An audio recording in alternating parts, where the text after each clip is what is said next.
kufanikiwa utafanikiwa maisha yako yote. Ukiwaza kuinuliwa utainuliwa maisha yako yote.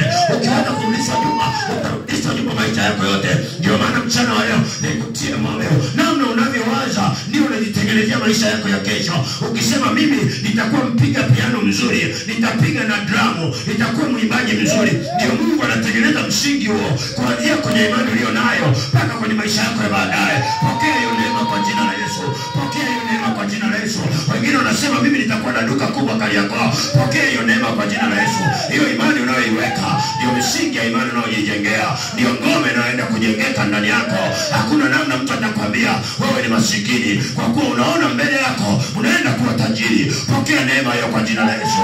Pokea neema hiyo kwa jina la Yesu. Namna unavyowaza ndivyo unatengeneza kesho yako. Amina. Kutengeneza kesho yako. Amina. Kabisa.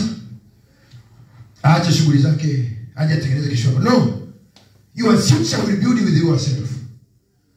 Kesho yako inatengenezwa na wewe mwenyewe.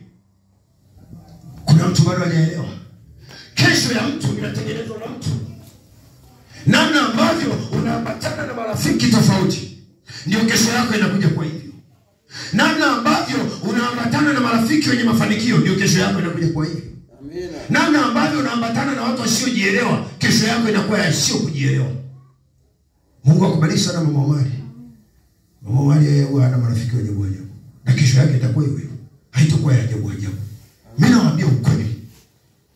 Kabisa tuko wote hapa. Kabisa. Na sasa anaanza kuungana na mama mchungaji atakuja kuniambia. Tutakuwa tuna miradi, maisha yanasonga mbele. Hata kuwa yule tena.